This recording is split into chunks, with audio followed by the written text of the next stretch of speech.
नमस्कार, ये NB news देख रहे हैं आप और मैं हूं आपके साथ करिश्मा भारद्वाज और मैं हूं आपके साथ योगेश पांडे। कोरोना संकट के बीच भगवान शंकर के अंशावतार पवन पुत्र हनुमान जी की जयंती आज पूरे देश में श्रद्धा और भक्ति के साथ मनाई जा रही है। हालांकि इस दौरान कोरोना संकट के चलते देश में कई स्थानों पर मंदिर बंद हैं और भक्त मंदिरों के बाहर से ही पूजा अर्चना कर रहे हैं। तो आपको बता दें कि आप इस समय अपनी टीवी स्क्रीन पर 4 तस्वीरें देख रहे हैं, जिसमें पहली तस्वीर अयोध्या से है, जहां हनुमान मंदिर में पूजा करने के लिए लोग पहुंचे हैं, लेकिन वो मंदिर के बाहर से पूजा कर वापस अपने घर की तरफ लौट रहे हैं। और इसके बाद दूसरी तस्वीर लखनऊ से है, जहां पर लोग मंदिर के बाहर से भगवान हनुमान जी के दर्शन कर लौट रहे हैं।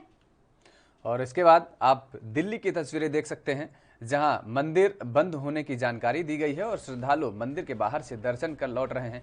और आखिर में चौथी तस्वीर आप कर्नाटक की हुबली की तस्वीरें देख रहे हैं, जिसमें लोगों को आप पूजा अर्चना करते हुए देख सकते हैं। तो ये चारों तस्वीरें आप अपने टीवी स्क्रीन पर देख सकते हैं, जिसमें से पहली अयोध्या से है, जहां पर भक्तों का हुजूम तो लगा हुआ है, लेकिन बिल्कुल कोरोना को मद्देनजर रखते हुए, ध्यान में रखते हुए बाहर से ही पूजा अर्चना की जा रही है। और दूसरी तस्वीर आप देख सकते हैं कि लखनऊ से है, जहां पर जिस तरीके से मंदिर के कपाट बंद हैं, गेट बंद हैं, बाहर से ही भक्त दर्शन कर रहे हैं, अपनी श्रद्धा के साथ ही पूजा अर्चना कर रहे हैं।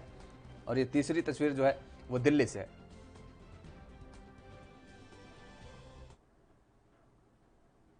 तो कोरोना संकट से जूझ रहे भारत को विदेश में मदद मिलते ही शुरू हो गई है और भारत के लिए एक बड़ी खुशखबरी भी है। ब्रिटेन ने भारत को मदद पहुंचानी शुरू कर दी है।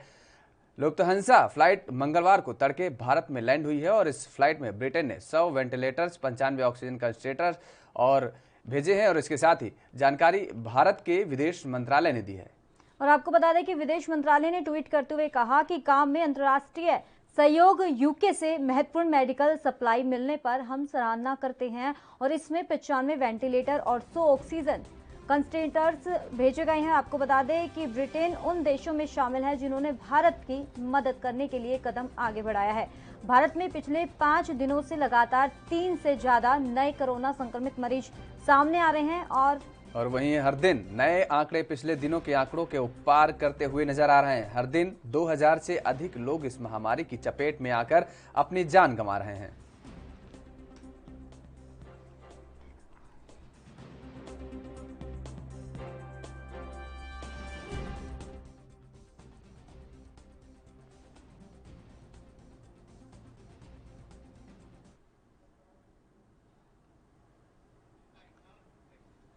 तो देश में कोरोना महामारी के बिगड़ते हालात का संज्ञान लेते हुए सुप्रीम कोर्ट ने केंद्र सरकार से तीखे सवाल पूछे हैं। खासतौर पर कोरोना वैक्सीन के अलग अलग दामों पर सुप्रीम कोर्ट ने तल्ख रुख अपनाया है और पूछा कि इस मुद्दे पर केंद्र सरकार क्या कर रही है। वहीं सुनवाई के दौरान जस्टिस डीवाई चंद्रचूड़ ने कहा है कि देश में हालात बहुत चिंताजनक हैं, यही कारण है कि हमें दखल देना पड़ रहा है। केंद्र का जवाब दाखिल करते हुए सॉलिसिटर जनरल तुषार मेहता ने सुप्रीम कोर्ट को बताया है कि हालात का उच्चतम स्तर पर काम किया जा रहा है। खुद प्रधानमंत्री नरेंद्र मोदी हालात पर नजर रखे हुए हैं और दूसरी लहर का किसी ने अंदाजा तक नहीं लगाया था। हमने इसको लेकर भी कई अहम ठोस कदम उठाए हैं। तो आपको ये भी बताते चले कि कोरोना से निपटने के लिए केंद्र ने सुप्रीम कोर्ट को प्लान लिखित में दिया है, जिस पर सुप्रीम कोर्ट ने ये कहा कि उन्होंने केंद्र द्वारा दाखिल प्लान नहीं देखा है। उम्मीद ये है कि राज्यों से भी इसका फायदा होगा और हम इसे देखेंगे। इस पर जस्टिस एस रविंद्र चंद ने पूछा, संकट से निपटने के लिए आपकी राष्ट्रीय योजना क्या है? क्या इससे निपटने के लिए टीकाकरण मुख्य विकल्प है? और टीके की कीमत पर सरकार क्या कर रही है? यह राष्ट्रीय आपदा नहीं है तो क्या है? दरअसल अदालत में सुनवाई के दौरान राजस्थान, बंगाल की ओर से वैक्सीन के अलग अलग दाम पर आपत्ति जताई गई थी, जिसे लेकर कोर्ट में सरकार से जवाब मांगा गया था। तो साथ ही सुप्रीम कोर्ट ने यह भी कहा कि इस सुनवाई का मतलब हाई कोर्ट में चल रही सुनवाई को रोकना नहीं है। हाई कोर्ट स्थानीय हालात को बेहतर समझ सकते हैं। राष्ट्रीय मुद्दे पर हमारा दखल देना जरूरी था और हम राज्यों के बीच समन्वय बैठाने का काम करेंगे।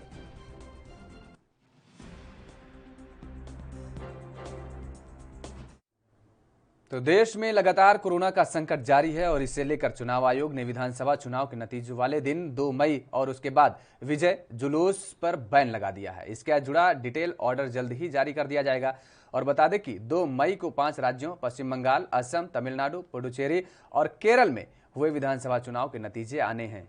और आपको ये भी बताते चले कि इसके साथ ही उत्तर प्रदेश में भी पंचायत चुनाव के नतीजे इसी दिन आएंगे। कोरोना की दूसरी लहर के बीच चुनावी रैलियों और रोड शो न बंद करने पर चुनाव आयोग की काफी आलोचना हुई थी और सोमवार को मद्रास हाईकोर्ट ने भी चुनाव आयोग की जमकर फटकार लगाई थी।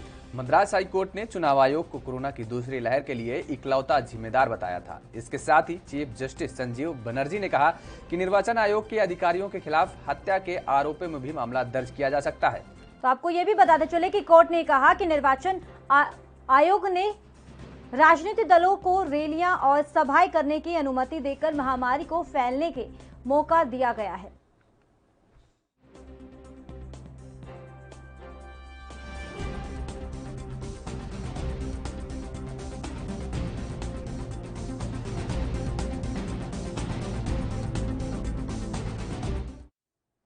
अगली खबर की तरफ रुक कर लेते हैं। दिल्ली से खबर है, जहां दिल्ली के सीएम अरविंद केजरीवाल और स्वास्थ्य मंत्री सत्येंद्र जैन ने कोविड केयर सेंटर का दौरा किया है। सीएम अरविंद केजरीवाल ने कहा कि इस वैब में बहुत गंभीर मरीज आ रहे हैं। अभी पूरी दिल्ली में आईसीयू बेड खत्म हो चुके हैं। और बता दें कि जीटीबी अस्पताल के सामने और रामलीला ग्राउंड में 500 आईसीयू बेड बन रहे हैं और 200 आईसीयू बेड राधा स्वामी सत्संग परिसर में भी बनाए जा रहे हैं। हमारे लगभग 1200 आईसीयू बेड 10 मई तक बनकर तैयार हो जाएंगे। मुख्यमंत्री अरविंद केजरीवाल ने यह बात कही है और दिल्ली में पॉजिटिविटी रेट में अभी कोई खास गिरावट नहीं है।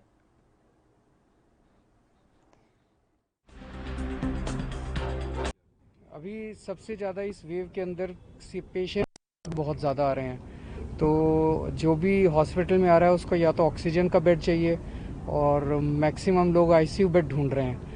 और अभी पूरी दिल्ली के अंदर हम देख रहे हैं कि लगभग आईसीयू बेड खत्म हो चुके हैं। तो ये वॉर फुटिंग के ऊपर जीटीबी हॉस्पिटल के सामने एक रामलीला ग्राउंड है और एक ही अपना जो दिल्ली का मेन रामलीला ग्राउंड है।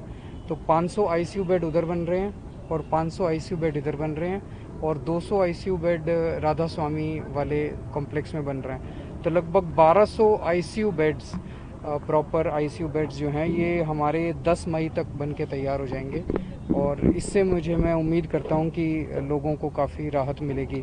अभी प्रेशर बहुत ज़्यादा है हॉस्पिटल्स के अंदर। कल राधा स्वामी जैसे ही शुरू किया 2-3 घंटे के अंदर पूरा भर गया। उसी तरह से डीआरडीओ वाले 500 बेड्स जो सेंट्रल गवर्नमेंट ने बनाए वो जैसे ही शुरू किए 3-4 घंटे के अंदर सारे भर गए। तो इसका मतलब बहुत ज़्यादा लोग हैं जो बीमार हैं, लेकिन इस वक्त पूरा का पूरा हॉस्पिटल सिस्टम जो दिल्ली का है उसमें काफ़ी ज़्यादा उसके ऊपर लोड है, ओवरलोडेड है पूरा का।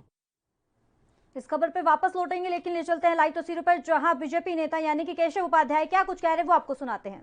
आवाहन आहे सरकारला की या सर्व प्रश्नांची उत्तरं सरकारने दिली पाहिजेत, त्यामुळे लोकांमधलं कन्फ्युजन गोंधळ संपेल। दुसरं, या सगळ्या भूमिकेमध्ये सरकार ज्या पद्धतीने आतापर्यंत गेले वर्षभर प्रत्येक निर्णयात निव्वळ गोंधळ घालतंय, गोंधळ आणि गोंधळ हे या सरकारचं वैशिष्ट्य आहे। तसंच रुख अगली खबर की तरफ कर लेते हैं। दिल्ली में कोरोना का कहर लगातार जारी है और इसी बीच राजधानी के अस्पतालों में ऑक्सीजन की भारी किल्लत नजर आ रही है। ऐसे में मरीज और उनके परिजनों को काफी परेशानियों का सामना करना पड़ रहा है। इसे लेकर आप नेता दुर्गेश पाठक ने क्या कुछ कहा है वो आपको सुनाते हैं। पे टैंकर नहीं है, कई जगहों पे गाड़ियां रोक ली गई हैं, तो ये सारी थोड़ी सी एक लॉजिस्टिकल समस्या बनी हुई है और हम लोग लगातार केंद्र सरकार के संपर्क में हैं, उनके मंत्रियों से संपर्क में हैं, राज्यों के साथ संपर्क में हैं और हमारी अपनी भी टीम एक पूरी वॉर फुटिंग पे काम कर रही है और कोशिश यही कर रहे हैं कि जल्द से जल्द इस ऑक्सीजन की समस्या को ख़त्म किया जाए और हर अस्पताल को पर्याप्त रूप से ऑक्सीजन। इस लॉकडाउन का फ़ायदा हुआ है और दिल्ली वालों ने इस लॉकडाउन को पूरी तरह से फॉलो किया है और जिस तरह से लोग अपने घरों से नहीं निकले हैं उसका प्रभाव भी दिख रहा होगा। केसेस दिल्ली के अंदर कम होने शुरू हुए हैं, पॉजिटिविटी रेट भी मैं देख रहा हूँ थोड़ा कम हुआ है और आशा करते हैं कि सभी डॉक्टर, नर्स, सभी अधिकारी, सभी कोरोना वॉरियर के साथ मिलकर और दिल्ली वालों के साथ मिलकर इस लड़ाई को जीता जाएगा। देखिए, बहुत ही दुर्भाग्यपूर्ण है कि जो सफाई कर्मचारी, जो डीबीसी वर्कर, जो एक तरीके से दिल्ली की साफ़ सुथरा करने में सहयोग दे रहे हैं, सैनिटाइजेशन कर रहे हैं और उन वर्कर्स को एक जो बेसिक फैसिलिटी है, मास्क है, फेस शील्ड है, ग्लव्स है, पीपी किट है, वो भी एमसीडी नहीं दे रही है। भारतीय जनता पार्टी की एमसीडी नहीं दे रही है, जो कि बहुत ही दुर्भाग्यपूर्ण है और मैं उनसे हाथ जोड़कर विनती करता हूं कि अपनी राजनीति आप बाद में कर लीजिएगा, भ्रष्टाचार आप बाद में कर लीजिएगा, लेकिन सबसे पहले इनको जो बेसिक। तो कोरोना की दूसरी लहर की रफ्तार तेज हो चुकी है और इसी बीच सोमवार को मद्रास हाईकोर्ट ने भी चुनाव आयोग को जमकर फटकार लगाई थी। मद्रास हाईकोर्ट ने चुनाव आयोग को कोरोना की दूसरी लहर के लिए इकलौता जिम्मेदार बताया है और इसे लेकर सियासत भी गर्मा गई है। और वहीं इस पर कांग्रेस नेता राजेश राठौड़ ने केंद्र और चुनाव आयोग पर निशाना साधा है। उन्होंने क्या कुछ कहा वो आपको सुनाते हैं। अंतर आत्मा के संपूर्ण निष्ठा के साथ उच्च न्यायालय मद्रास के माननीय न्यायाधीश को धन्यवाद देते हैं जिन्होंने इस प्रकार का आदेश दिया है, फैसला सुनाया है। निश्चित तौर पे बात हम लोग पहले से कहते आ रहे हैं, भारत के तमाम लोग कहते आ रहे हैं कि इतनी महामारी में जो मौतें हुई हैं उसका जिम्मेदार सर्वप्रथम चुनाव आयोग है, जो प्रधानमंत्री के दबाव में आकर के उन्होंने चुनाव का निर्णय लिया और बंगाल जैसे राज्यों को 8 चरणों में चुनाव करा के महामारी के चपेट में डाल दिया। बंगाल का चुनाव जिस दिन खत्म होगा आप देखिएगा कि हजारों के हजार लाश हर घंटे निकलेगा और उसके जिम्मेदार सीधे चुनाव आयोग है। उन पे हत्या के मुकदमा हो और चुनाव आयोग को फांसी की सजा मिले, ऐसा हम भारत के नागरिक होने के नाते अपील करते हैं। क्या हो गया भारत को? बेड, वेंटिलेटर, ऑक्सीजन दूर की बात है, अब तो श्मशान में जगह नहीं मिल रहा है। 24-24 घंटा एक लाश को जलाने के लिए परिजन को इंतजार करना पड़ता है। तब जब परिजन अकेले होते हैं, कोरोना के कारण उनके साथ भी कोई नहीं होता है, दिल दहल जाता है जब मोबाइल खोलते हैं। तब ये चुनाव आयोग लाश पर चुनाव करा रहे हैं और प्रधानमंत्री लाश पे भाषण कर रहे हैं। आयोग में स्वास्थ्य के विशेषज्ञ हैं या सचिव रहे हैं, इनके सुझाव की जरूरत भारत के नागरिक के नहीं है। भारत के नागरिक स्वयं सजग है। सरकार ने और नीति आयोग ने क्या किया इस कोरोना महामारी से लड़ने के लिए? उन्होंने ऑक्सीजन, वेंटिलेटर, बेड ये कितना उपलब्ध कराया। जो रेमडेसिविर दवा ब्लैक से 40-40 हजार में एक मिल रहा है, उसके लिए उन्होंने क्या व्यवस्था किया, वो सुझाव दे रहे हैं। उनके सुझाव से कोरोना की लड़ाई होगी तो प्रधानमंत्री को सुझाव दें जो घर से। वक्त तो चला एक छोटे से ब्रेक का।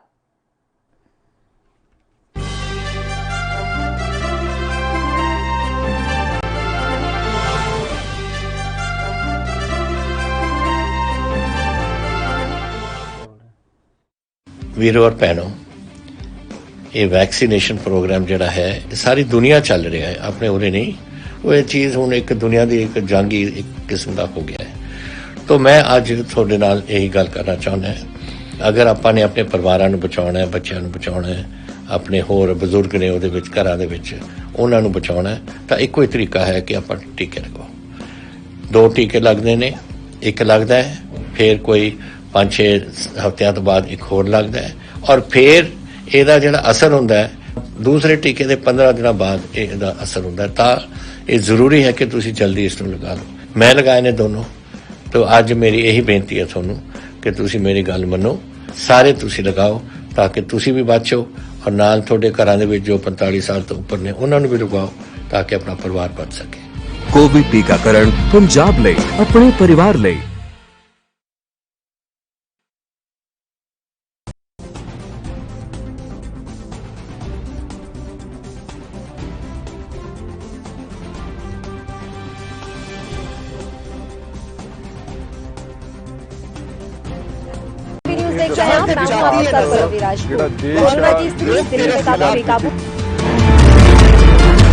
खबरनामा, खबर से असर तक शाम 5 बजे सिर्फ ANB न्यूज पर।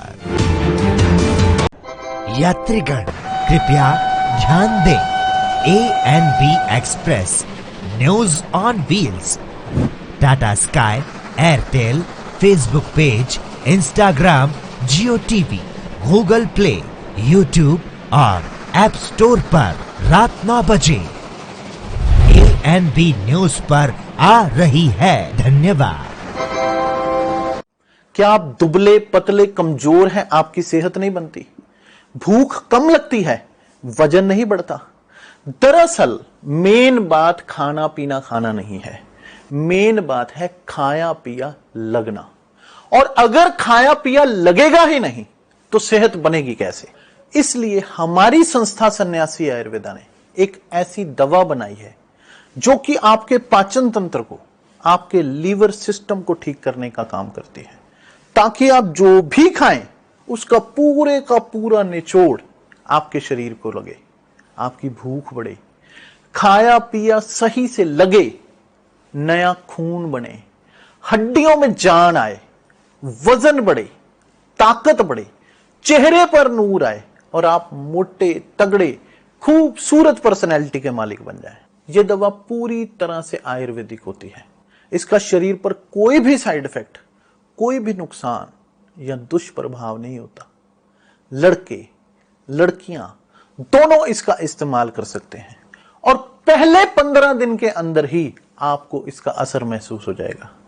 सिर्फ 650 रुपए की पूरे 1 महीने की दवा होती है और आप इसे घर बैठे 01145454545 पर फोन करके दवा मंगवा सकते हैं।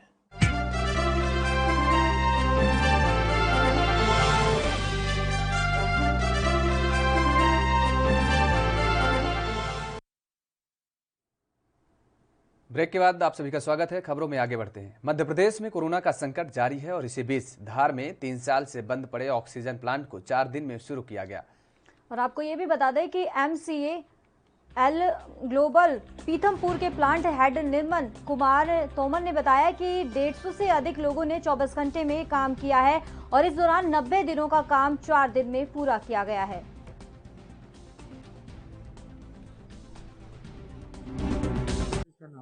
जी, और ये 3 साल से प्लांट बंद पड़े थे। इसमें कम से कम रात दिन मिला के 24 घंटे आदमी काम किया, 150 आदमी सुपर फिटर वेल्डर सब लेबर सब मिला के जी। और ये 90 दिन का काम था, 4 दिन में कंप्लीट हो गया जी। ऑक्सीजन बाहर सप्लाई, ऑक्सीजन कल रात से, नहीं तो परसों सवेरे से मिलेगा। अच्छा जी सर, आपका नाम और पद बता दीजिए। मेरा निर्मल कुमार सिंह तोमर। मध्य प्रदेश शासन के अनुरोध पे मित्तल ग्रुप द्वारा पीथमपुर इंडस्ट्रियल एरिया जिले धार में ऑक्सीजन प्लांट का ट्रायल किया गया है और कल से पूरी उम्मीद है कि उसमें प्रोडक्शन प्रारंभ हो जाएगा। इसके प्रारंभ होने से लगभग 3000 सिलेंडर पर डे मिलने लगेंगे और 30 मीट्रिक टन की इसकी क्षमता है। मध्य प्रदेश के कई जिलों को इससे आपूर्ति होगी। जो मित्तल ग्रुप के लोग हैं, इनकी मॉनिटरिंग लगातार मध्य प्रदेश शासन स्तर पर माननीय मुख्यमंत्री जी और मुख्य सचिव महोदय के निर्देश में चल रही थी और कमिश्नर साहब की AKBN की और स्थानीय हमारे ADM और तहसीलदार की टीम कंपनी के साथ दिन रात संपर्क में थी और रिकॉर्ड समय में उन्होंने इस काम को पूरा किया है। अभी भी इसको 1 महीने और लगने की संभावना थी, लेकिन उन्होंने दिन रात काम करके लगभग 1000 लोगों की टीम लगा के और बाहर से टेक्नीशियन बुला के इस काम को रिकॉर्ड समय में पूरा किया है। इस चीज़ को देखते हुए कि क्राइसिस अभी है तो काम जल्दी होना है, तो इस भावना के साथ पूरी टीम ने मिलकर काम किया और एक बहुत बड़ी ये उपलब्धि है, क्योंकि आज जहां सभी को ऑक्सीजन की आवश्यकता है, उसमें पर डे 3000 की सिलेंडर की प्राप्ति होना अपने आप में एक बड़ी उपलब्धि है। अच्छी चीज़ ये है कि मित्तल ग्रुप के लोग पहले भी वहाँ पे एक प्लांट पे काम कर रहे हैं हमारे क्षेत्र में और 1000 सिलेंडर वो पर डे प्रदाय करते हैं। कई जिलों के लोगों को उससे लाभ मिलता है और कई बार वो ये चीज़ें निःशुल्क भी करते हैं। तो इस पूरे कार्य के लिए मैं मित्तल ग्रुप को भी बधाई देता हूँ और प्रशासकीय अमला जिन्होंने भोपाल से इसका नियंत्रण किया और इतने रिकॉर्ड समय में। देश में एक तरफ जहां कोरोना महामारी अपना प्रकोप बिखेर रही है, तो दूसरी तरफ समाज के आपराधिक तत्व कालाबाजारी कर आपदा को अवसर में बदल रहे हैं। यूपी के हापुड़ में पुलिस ने ऐसे कालाबाजारियों पर कार्रवाई करते हुए 3 आरोपियों को धर दबोचा। बता दें कि ये आरोपी रेमडेसिविर के इंजेक्शन की कालाबाजारी करते थे और वहीं पुलिस ने आरोपियों के पास से 82,000 रुपए भी बरामद किए हैं। गौरतलब है कि आरोपी पिलखुआ के हाईवे पर स्थित रामा मेडिकल कॉलेज और ट्रामा सेंटर में कार्यरत थे। आज थाना पिलखुआ पुलिस टीम एवं जनपदीय टीम A की संयुक्त कार्रवाई में एक सूचना के आधार पर रामा मेडिकल कॉलेज के 3 कर्मचारियों को गिरफ्तार किया गया है, जिनके कब्जे से एक रेमडेसिविर इंजेक्शन और रेमडेसिविर इंजेक्शन को ब्लैक में बेचकर पाए हुए 82,000 रुपये बरामद किए गए हैं। पूछताछ में इन लोगों ने बताया है कि ये रामा मेडिकल कॉलेज में जो कोविड पेशेंट भर्ती हैं, उनको लगाने के लिए इन्हें इंजेक्शन्स मिलते थे, उनको मरीजों को न लगाकर कम लगाकर ये दूसरे अन्य मरीजों के अटेंडेंट को ब्लैक में बेच दिया करते थे। इनके विरुद्ध थाना पिलखुआ पर सुसंगत धाराओं में अभियोग पंजीकृत करते हुए देश में कोरोना महामारी अपना पैर पसारना शुरू कर चुकी है और जिसके चलते कई लोग आपदा को अवसर में बदलकर कालाबाजारी कर रहे हैं। तो वहीं दूसरी ओर बिहार के गया में कुछ लोगों का समूह जरूरतमंद लोगों को ऑक्सीजन सिलेंडर उपलब्ध करा रहे हैं। बता दें कि यह समूह जरूरतमंद लोगों को मुफ्त में ऑक्सीजन सिलेंडर पहुंचा रहा है और जिससे कई कोरोना संक्रमित लोगों को राहत भी मिल रही है।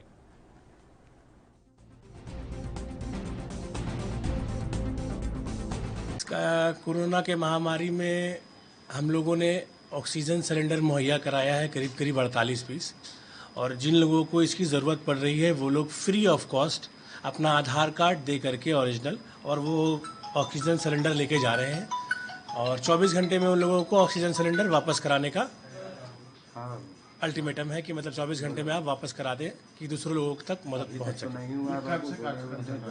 ये तो पिछले साल हम लोगों ने 3 सिलेंडर से शुरू किया था, लेकिन इस बार हम लोगों के ऊपर वाले के कर्म से 48 सिलेंडर हो गए हैं हम लोगों के पास।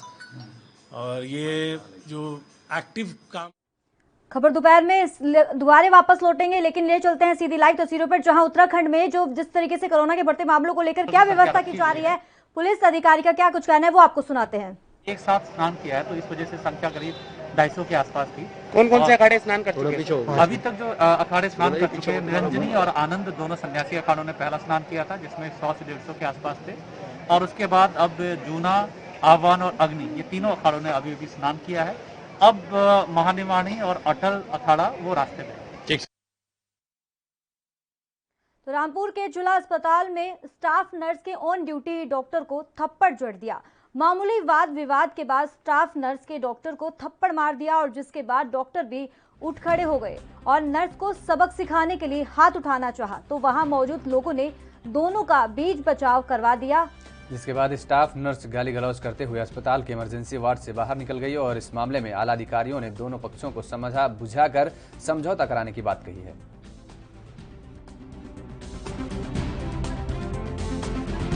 सामने आए हैं, दोनों से बात की गई है, दोनों के अपने अपने आरोप हैं, बात उनके द्वारा मुझसे सही बात नहीं की जाती है। उनका ये कहना है कि साहब नहीं, इनके द्वारा मुझसे सही नहीं बात की जाती। कल दोनों को बुलाया, परिवार के हैं सदस्य दोनों हैं, देखते हैं दोनों लोग क्या करेंगे। सीएम साहब देख रहे हैं अब यहाँ पर इलाज करने की जरूरत है डॉक्टरों की, लेकिन नर्स और डॉक्टर किस तरह से यहाँ लड़ रहे हैं और मारा पीटी हो रही है, तो मरीज कौन इलाज कराना आएगा? कभी कभी दुर्घटनावश प्रयास किया जा रहा है। क्या होगा सर अब इन सब चीजों को लेकर के जो आज एक नर्स ने डॉक्टर के थप्पड़ जड़े हैं, वो अपनी ड्यूटी कर रहे थे? बात की भी दोनों से है, क्योंकि उनका भी ये कहना था कि साहब हम भी उस समय तनाव में थे, ओवरबर्डन थे उस समय। तो वहीं कोरोना महामारी के प्रकोप से पूरी दुनिया हाहाकार मचा हुआ है दुनिया में, और भारत में कोरोना की दूसरी लहर से स्थिति बहुत खराब हो चुकी है। हर दिन 3 लाख से अधिक नए मामले सामने आ रहे हैं। तो वहीं कोरोना की दूसरी लहर में महाराष्ट्र, दिल्ली, कर्नाटक, उत्तर प्रदेश आदि कुछ राज्य हॉटस्पॉट बन चुके हैं। इस दौरान कर्नाटक के डिप्टी सीएम अश्वत्थ नारायण ने बस स्टैंड का दौरा किया और वहां की पूरी स्थिति का जायजा लिया।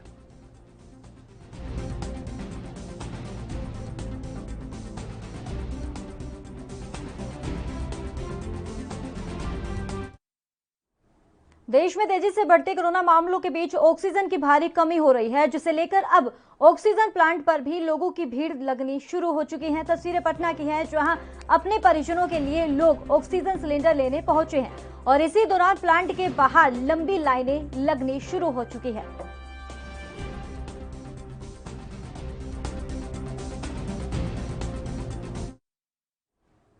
तो कोरोना काल में जहां एक बार फिर से कई राज्यों में 1 सप्ताह और वीकेंड लॉकडाउन लग चुका है, तो वहीं कई स्थानों पर बार बार लॉकडाउन की अवधि बढ़ रही है, जिसके कारण एक बार फिर से लोगों पर रोजी रोटी का संकट खड़ा होता नजर आ रहा है। लेकिन इन हालातों में भी समाज सेवी लगातार लोगों की सेवा में लगे हुए हैं। तस्वीरें कर्नाटक के मंगलुरु की है, जहां एक सामाजिक संस्था की ओर से लोगों को भोजन परोसा जा रहा है ताकि कोई भी गरीब भूखा ना रह सके, और इस दौरान लोगों को फल आदि भी बांटे जा रहे हैं। तो कर्नाटक के मंगलुरु से तस्वीरें हैं, जहां एक तरफ कोरोना काल से लोग जूझ रहे हैं, परेशान हो रहे हैं और लगातार लॉकडाउन पे लॉकडाउन लगना शुरू हो चुका है।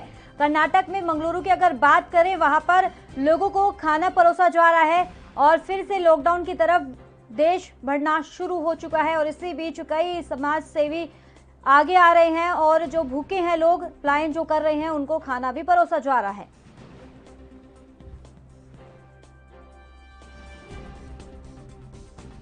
तो सामाजिक संस्था ने फिर से अपने हाथ आगे बढ़ाए हैं गरीबों की तरफ और ये मदद करने के लिए आप तस्वीरों में देख सकते हैं कि किस तरीके से पंक्तिबद्ध लोग खड़े हुए हैं और वहां पर लोगों को भोजन उपलब्ध कराया जा रहा है। इसके साथ ही साथ फल फ्रूट्स वगैरह भी मुहैया कराया जा रहा है। लोगों का ये रूप देख करके भी एक तरफ जहां से कालाबाजारी करने की जो तस्वीरें सामने आती हैं, जो खबरें सामने आती हैं, उन लोगों को कहीं ना कहीं इन लोगों से सीखना चाहिए कि जिस तरीके से इस कोरोना काल में, महामारी के दौरान वो लोगों को लूटने के लिए लगे हुए हैं, इस आपदा में अवसर तलाश रहे हैं, तो एक तरफ ये सामाजिक कार्य कर रहे हैं। वक्त हो चला एक छोटे से ब्रेक का।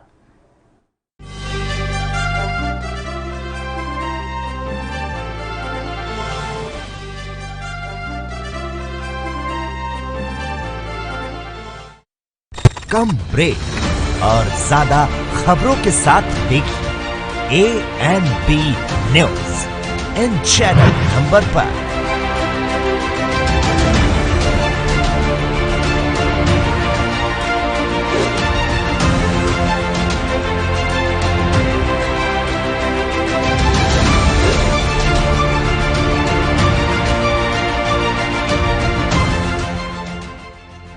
क्या आप दुबले पतले कमजोर हैं, आपकी सेहत नहीं बनती, भूख कम लगती है, वजन नहीं बढ़ता? दरअसल मेन बात खाना पीना खाना नहीं है, मेन बात है खाया पिया लगना। और अगर खाया पिया लगेगा ही नहीं तो सेहत बनेगी कैसे? इसलिए हमारी संस्था सन्यासी आयुर्वेदा ने एक ऐसी दवा बनाई है जो कि आपके पाचन तंत्र को, आपके लीवर सिस्टम को ठीक करने का काम करती है, ताकि आप जो भी खाएं उसका पूरे का पूरा निचोड़ आपके शरीर को लगे, आपकी भूख बढ़े, खाया पिया सही से लगे, नया खून बने, हड्डियों में जान आए, वजन बढ़े, ताकत बढ़े, चेहरे पर नूर आए और आप मोटे तगड़े खूबसूरत पर्सनैलिटी के मालिक बन जाएं। यह दवा पूरी तरह से आयुर्वेदिक होती है। इसका शरीर पर कोई भी साइड इफेक्ट, कोई भी नुकसान या दुष्प्रभाव नहीं होता। लड़के लड़कियां दोनों इसका इस्तेमाल कर सकते हैं और पहले 15 दिन के अंदर ही आपको इसका असर महसूस हो जाएगा। सिर्फ 650 रुपए की पूरे 1 महीने की दवा होती है और आप इसे घर बैठे 01145454545 पर फोन करके दवा मंगवा सकते हैं।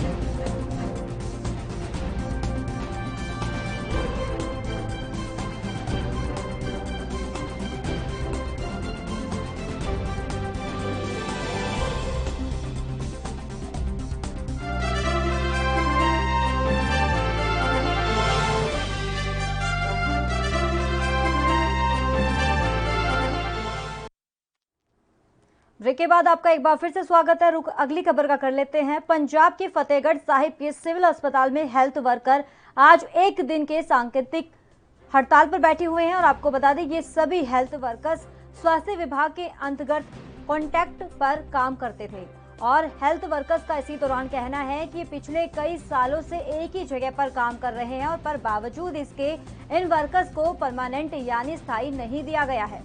और जिस बात से नाराज होकर आज मंगलवार को ये तमाम वर्कर्स हॉस्पिटल परिसर के अंदर ही धरने पर बैठ गए हैं। कर्मचारियों का कहना है कि कोरोना काल में भी उन्होंने समर्पित होकर देश के लिए और लोगों के लिए काम किया और काम करने के दौरान वो खुद और उनके परिजन कोरोना की चपेट में आ गए हैं, लेकिन प्रशासन ने उनकी जरा भी सुध नहीं ली है, जिसको लेकर आज सांकेतिक हड़ताल की ओर बैठे हैं ये। और अगर अभी सुनाई नहीं हुई तो उनका ये कहना है कि अनिश्चित हड़ताल पर जाने की इसी दौरान उन्होंने चेतावनी दे दी है सरकार को।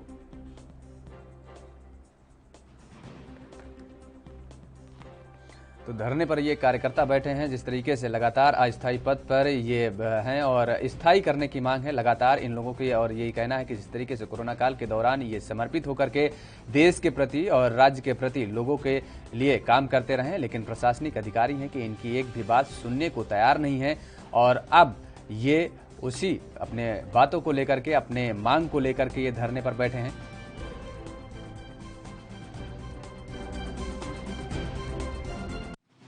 एनएचएम के तहत तमाम वर्कर्स काम करने वाले जो है कोविड की महामारी के दौरान काम कर रहे हैं यहाँ पे, और आज वो हड़ताल पे बैठे हुए हैं। तमाम वर्कर्स आप देख सकते हैं मेरे पीछे जो है हड़ताल पे बैठे हुए। आज ये सांकेतिक हड़ताल पे है। क्या कुछ इनकी मांगे हैं, क्या कुछ इनके मुद्दे हैं, किन बातों को लेकर ये यहाँ पे धरने पे बैठे हुए हैं और सरकार के खिलाफ नारे प्रदर्शन कर रहे हैं, इस बात को लेकर हम चर्चा करते हैं। यहाँ पे हमारे साथ प्रेसिडेंट मौजूद हैं, इनसे बात करते हैं क्या कुछ इनकी मांगे। हम जो राष्ट्रीय सेहत मिशन के तहत पिछले 10 से 15 साल से कार्य कर रहे हैं, लेकिन हमें कॉन्ट्रैक्ट पर ही रखा गया है। हमारी सिर्फ एक ही डिमांड है कि हमारा जितना भी स्टाफ काम करता है उन सबको बिना शर्त तुरंत रेगुलर किया जाए। यही हमारी डिमांड है, क्योंकि देखा होगा कोरोना काल में जितना भी काम हुआ वो सिर्फ एनएचएम के योद्धों ने ही किया है और हमें कोरोना वॉरियर के नाम से भी जाना गया है।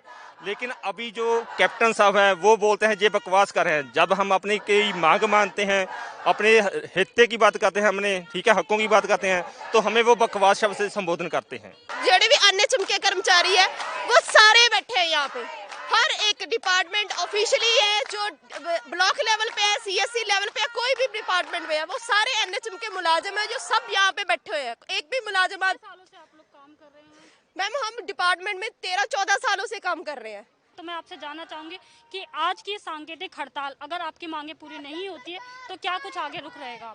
तो पूरे पंजाब के डिस्ट्रिक्ट में हमारे पूरे सिविल सर्जन हाउस में ब्लॉक लेवल पे, पीएससी लेवल पे ऊपर हम ये सभी धरने हमारी हड़ताल चल रही है। तो आपने देखा कि यहाँ पे जितने भी वर्कर्स हैं वो सारे हड़ताल पे बैठे हुए हैं और आज ये सांकेतिक हड़ताल है। अगर इनकी मांगे आगे पूरी नहीं होती तो तमाम जितने भी डिस्ट्रिक्ट हैं और स्टेट लेवल पे काम कर रहे हैं वो सभी हड़ताल पे जाने की बात कर रहे हैं। एएनबी के लिए अदिति विश्वकर्मा की रिपोर्ट। खबर दोपहर में रुकते हैं फिलहाल एक और छोटे से ब्रेक के लिए। खबरों का सिलसिला लगातार जारी है।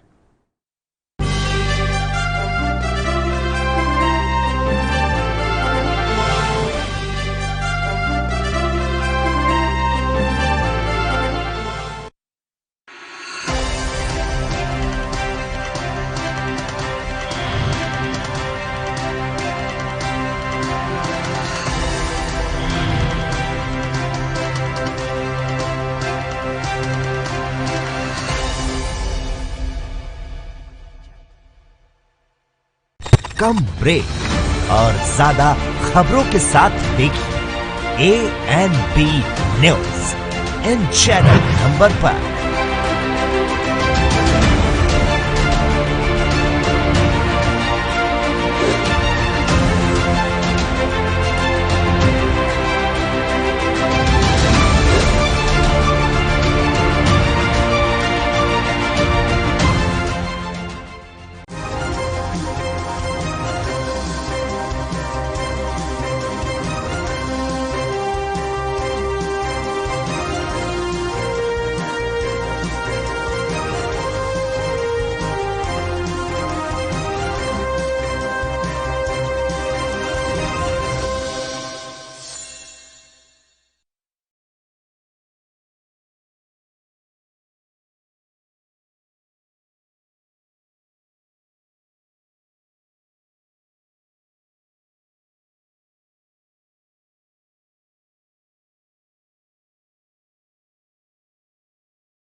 ब्रेक के बाद आपका एक बार फिर से स्वागत है। रुक अगली खबर का कर लेते हैं। वहीं हनुमान जयंती के अवसर पर दर्शन करने मंदिरों में पहुंचे भक्तों को निराशा हाथ लगी है। दरअसल उन्हें मंदिर के बाहर से दर्शन पूजन कर लौटना पड़ा। स्थिति बनी हुई है, हम लोग यही सोचे थे बढ़िया मेला होता, नवरात्रि रामनवमी मेला होता, मेला भी खत्म हो गया और उसके बाद मंगलवार पूर्णवासी भी है। अब इसको देख लीजिए, पूरा कोई भी यात्री नहीं आ रहे, मंदिर भी बंद है, हमारी सभी रोजी रोटी चली गई है। अभी सुबह से बोहनी नहीं हुई है। मास्क लगाए हुए हैं, बढ़िया हर चीज़ से सैनिटाइजर लगाते रहते हैं। दर्शन करने के प्रेमी आए, सीढ़ी तक पहुँचे, पुलिस लोग वहाँ पर देखते हैं, अपनी श्रद्धा को सीढ़ी पर निवेदित करके हम वापस हो रहे हैं। बस दूर से ही, बाहर से ही दर्शन उनके मिल पा रहे हैं और आज उनका जन्मदिन है, इसलिए उनसे अपने जो भी कर्म है उनके लिए क्षमा याचना करने आया हूँ। दर्शन कोरोना के हिसाब से अब हो रहे हैं, दरवाजे बंद हैं, हम लोग की गलतियां हैं जो आज हम लोग को भुगतनी पड़ रही हैं। जो हम लोग थोड़ा सा इस पर देख लें कि अच्छे मार्क्स और हर एक चीज़ करने लगें तो हम लोग का ये अच्छा हो जाएगा जल्दी से जल्दी। हाँ, दर्शन के लिए आए, लेकिन मंदिर, वो तो पता है कि मंदिर बंद है, लेकिन अपनी हाजिरी तो लगाई दी है ना। मंदिर बंद है या खुला है उससे फर्क नहीं पड़ता, अपनी श्रद्धा है, श्रद्धा से हमने अपनी हाजिरी लगा दी। जब कोविड नहीं होता था तब यहाँ पर हुजूम लगते थे, भारी भीड़ होती थी, और आज नहीं है, सूनापन लग रहा है, कैसा लग रहा है? आज हनुमान जयंती भी है तो इस चीज़ को देख के थोड़ा सा दुख तो है ही, है ना, क्योंकि वैसे भी सभी दिनों में तो इससे ज़्यादा ही भीड़ रहती थी और आज के दिन तो खासकर बहुत ज़्यादा यहाँ पे भीड़ रहती थी। तो इस चीज़ को देखते हुए तो अच्छा नहीं लग रहा है, लेकिन फिर भी लोग चूंकि इसका पालन कर रहे हैं। तो कोरोना संकट से जूझ रहे भारत को विदेश से मदद मिलनी शुरू हो गई है। भारत के लिए एक बड़ी खुशखबरी है, ब्रिटेन ने भारत को मदद पहुंचाने शुरू कर दी है और लुफ्थहांसा फ्लाइट मंगलवार को तड़के भारत में लैंड कर गई है। इस फ्लाइट में ब्रिटेन ने 100 वेंटिलेटर्स, 95 ऑक्सीजन कंसंट्रेटर्स भेजे हैं और इस बात की जानकारी भारत के विदेश मंत्रालय ने दी है। वहीं विदेश मंत्रालय ने ट्वीट कर कहा है कि काम में अंतर्राष्ट्रीय सहयोग, यूके से महत्वपूर्ण मेडिकल सप्लाई मिलने पर हम सराहना करते हैं और इसमें 95 वेंटिलेटर्स और 100 ऑक्सीजन कंसंट्रेटर भेजे गए हैं। ब्रिटेन उन देशों में शामिल है जिन्होंने भारत की मदद करने के लिए कदम बढ़ाया है। भारत में पिछले 5 दिनों में लगातार 3 से ज्यादा नए कोरोना संक्रमित मरीज सामने आए हैं और हर दिन के नए आंकड़े पिछले दिनों के आंकड़ों को पार कर रहे हैं। हर दिन 2000 से अधिक लोग इस महामारी की चपेट में आकर अपनी जान गंवा रहे हैं।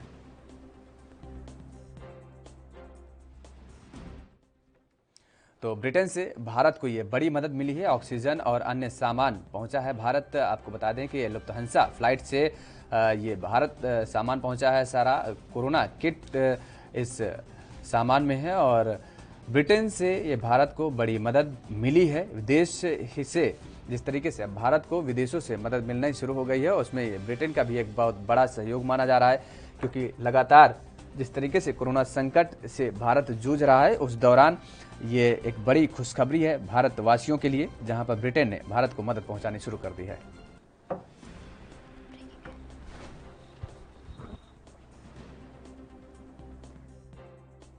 बीच बड़ी खबर की तरफ रुक रहे थे। बड़ी खबर आपके टीवी स्क्रीन पर है। आपको बता दें, कोरोना ने अपना प्रचंड रूप दिखाना शुरू कर दिया। तो कोरोना संकट पर सुप्रीम कोर्ट में सुनवाई है।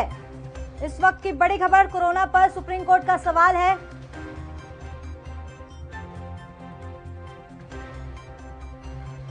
ये नेशनल इमरजेंसी नहीं तो क्या है, सुप्रीम कोर्ट ने पूछा है। तो केंद्र से ऑक्सीजन को लेकर सवाल पूछा है, दवाइयों पर प्लान क्या है, ये सुप्रीम कोर्ट ने पूछा है केंद्र सरकार से। लगातार ऑक्सीजन और दवा की कमी के कारण लगातार मरीज परेशान हो रहे हैं, तो जिसको लेकर कोरोना पर सुप्रीम कोर्ट का ये सवाल है केंद्र सरकार से। तो इस वक्त की बड़ी खबर आपके टेलीविजन स्क्रीन पर, सुप्रीम कोर्ट ने स्वतः संज्ञान लेते हुए दरअसल यह केंद्र सरकार को नोटिस जारी किया था और उसमें कहा गया था कि केंद्र सरकार एक ब्लूप्रिंट तैयार करे, पूरा खाका तैयार करे कि आखिर देश की आवाम को बचाने के लिए केंद्र सरकार के क्या तरीके हैं, क्या तरीके अपनाएगी केंद्र सरकार। उसको लेकर के आज सुनवाई थी और केंद्र सरकार से आज इस बात को लेकर के पूछा गया है। तो इस खबर पर तमाम जानकारी देने के लिए हमारे साथ दिल्ली से संवाददाता राजीव तिवारी जुड़ गए हैं। राजीव तिवारी, बड़ी खबर है, जहां पर लगातार एक तरफ तो कोरोना काल से लोग परेशान हो रहे हैं, ऑक्सीजन की भारी कमी है, दवाइयों की भारी कमी है, तो इसको लेकर अब सुप्रीम कोर्ट ने सवाल किया है केंद्र सरकार से।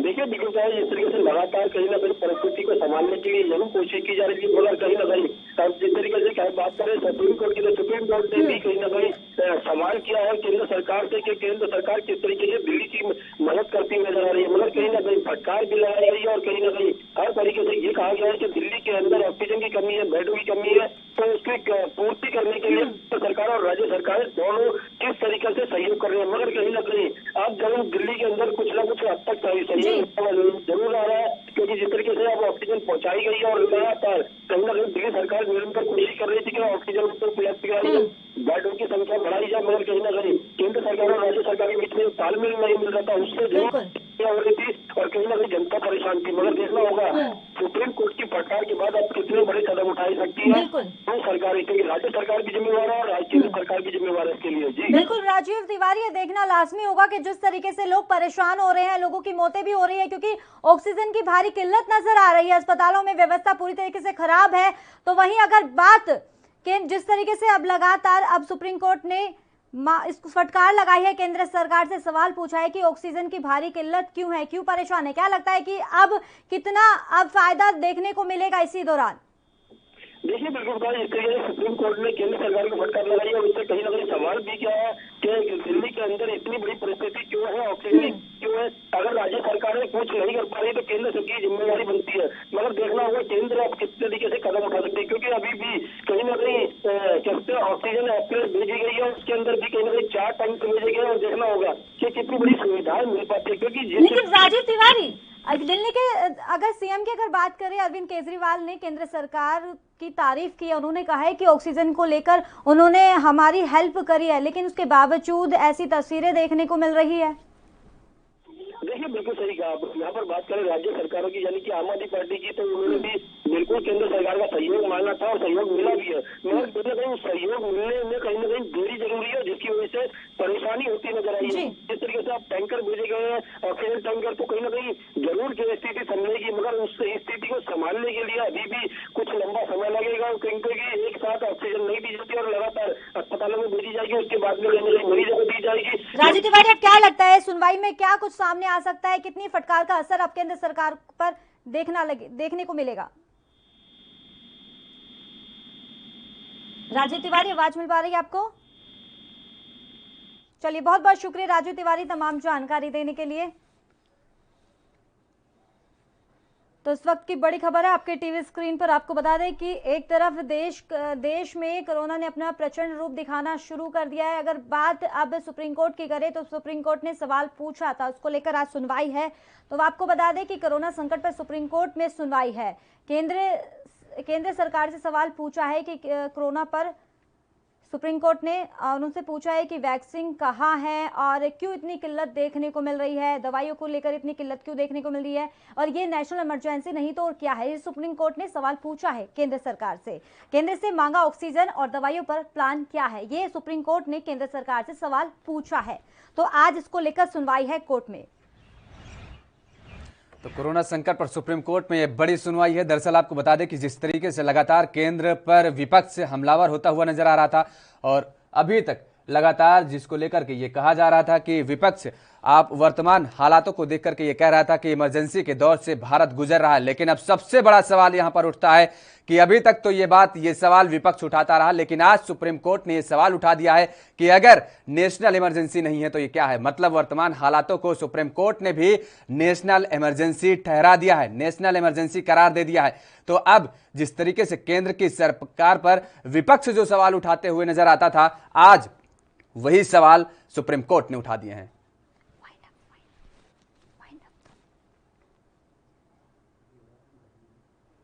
तो खबर दोपहर में फिलहाल इतना ही। बाकी खबरों के लिए आप बने रहिए ANB न्यूज के साथ।